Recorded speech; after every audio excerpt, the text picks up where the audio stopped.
Welcome back to Hudson's Highlights. What we do on my channel is we discuss movies and TV shows and things within that space. So we went out actually on Sunday night and watched the new Fantastic Four movie. Didn't get a chance to do this review yesterday because my computer completely canked out and I spent until about 10 p.m. last night working on it. Got it back up and running for me, so sorry for the delay. I knew I was going to put this out on Monday, but Monday just wasn't possible with the technical issues that I ran into before I recorded the video. So, without further ado, we did go watch the movies, Fantastic Four. It was fantastic, to spare the pun.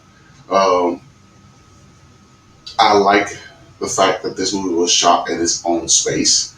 This isn't a spoiler, everybody knows that this movie is shot in a different era than the 616, the main continuity MCU.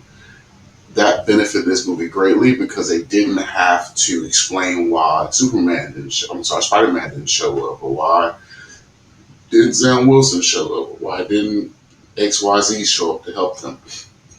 Um, really good choice there.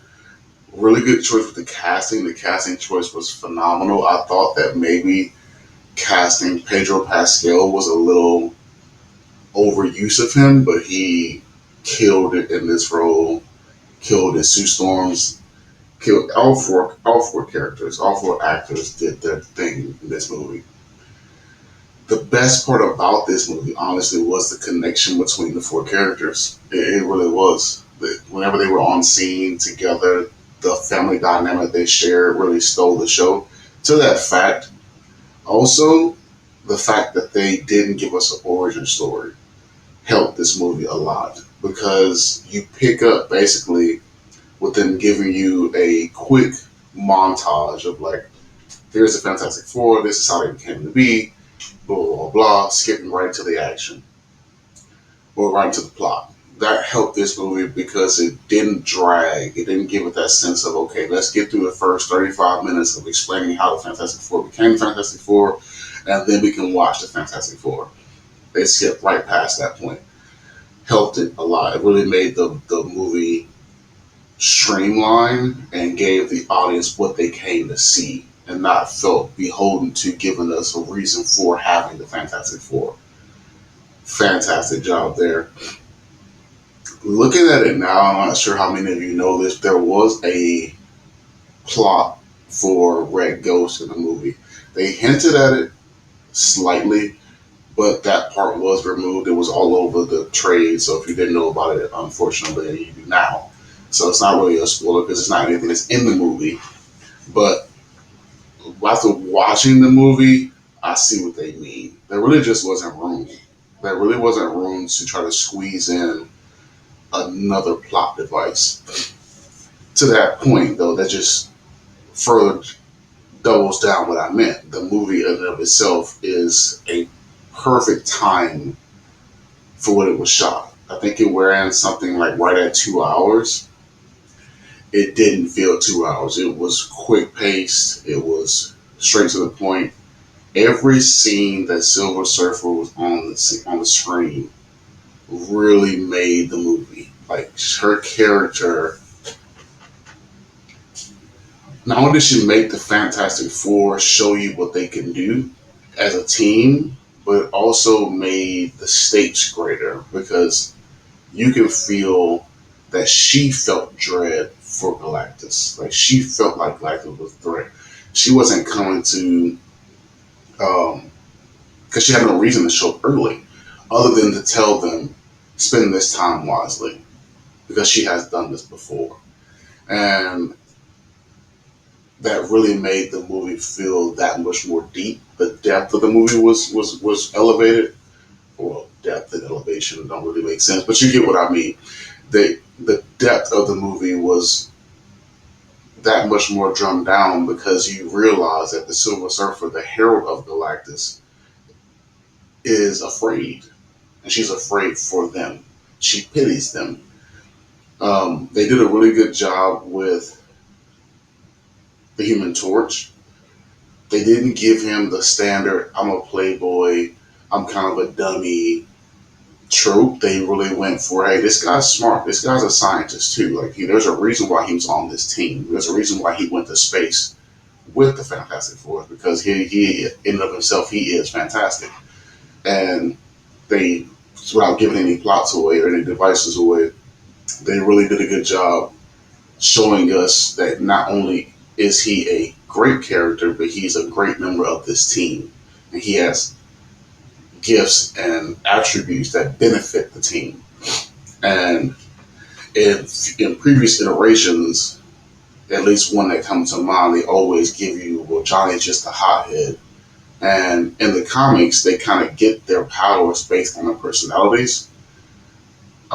So he still is kind of the hothead in this movie, but he's not the dumb hothead. He's not the one that leads everybody into trouble because he can't think. He's a tactician in and of himself. Galactus. Galactus was terrifying.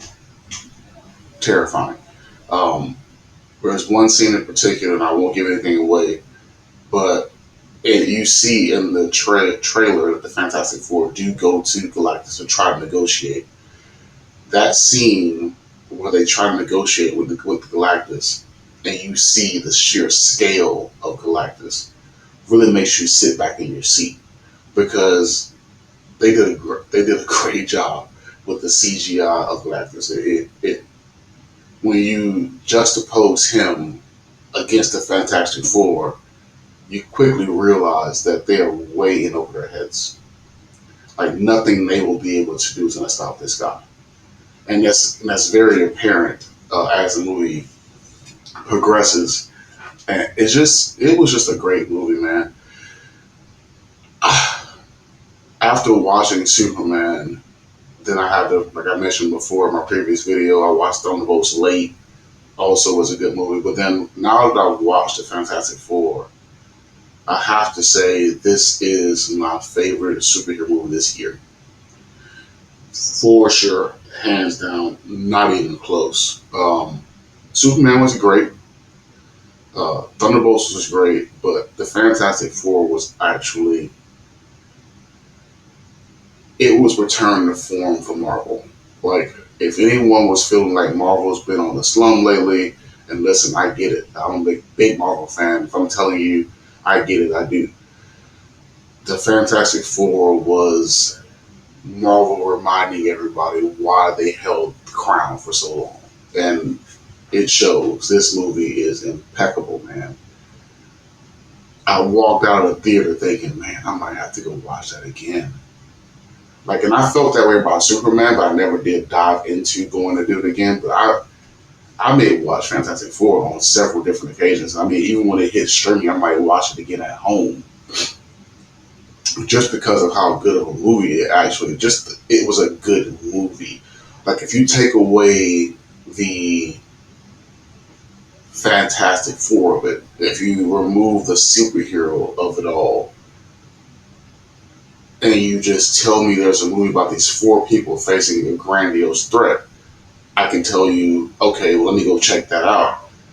This movie would still be a good movie, even if it wasn't a Marvel movie.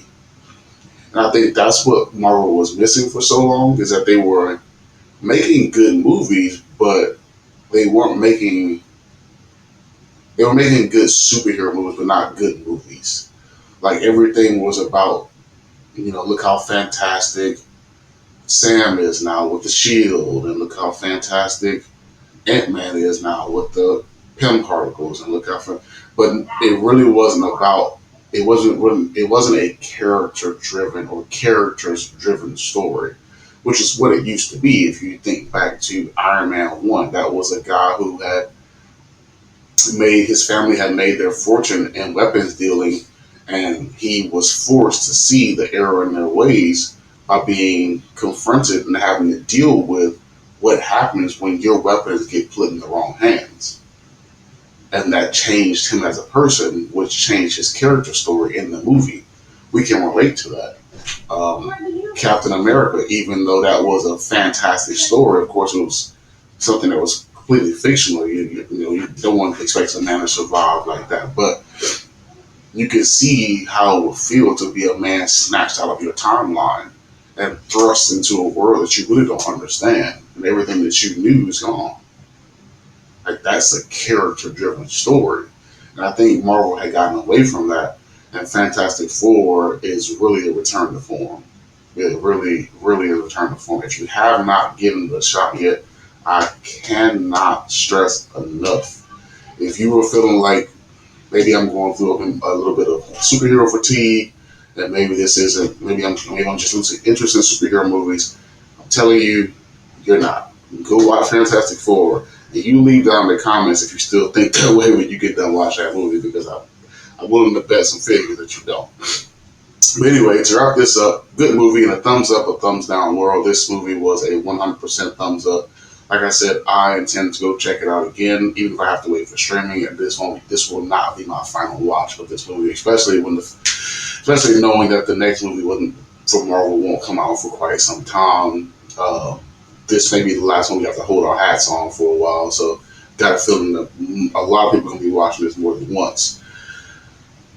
I do intend to post some more videos. I don't know what my next one's going to be on yet. Nothing is really striking me in theaters next week. I do have a little bit of a gathering on Friday with some old friends at a restaurant. And then maybe me and the wife will look at our A-list and see what's out there and see what's worth covering. I don't remember if we have anything that we both wanted to see or not. But if I do, you guys be the first to know about it.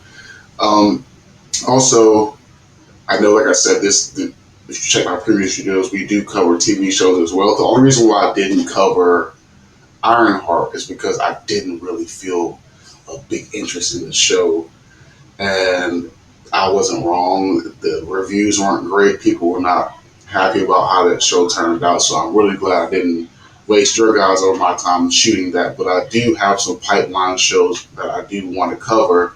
One of which is going to be Alien Earth. I'm going to 100% watch that and probably drop videos weekly on just covering what we just saw, what we can expect, and what I think about that show, and a few more.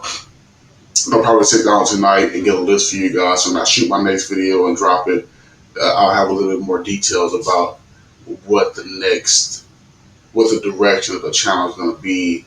So it's going to be similar to what we had going before, but it just won't be as much content. I think that doing too much content can be a little bit of an adverse effect, have an adverse effect for your channel. So wanted to keep it kind of brief and make it not so frequent as well, making it topics that you guys would be interested in. But anyway, stick around. If you haven't already, like and subscribe, please like and subscribe to the channel. And I will see you on the next episode of Hudson's Highlights. Take care.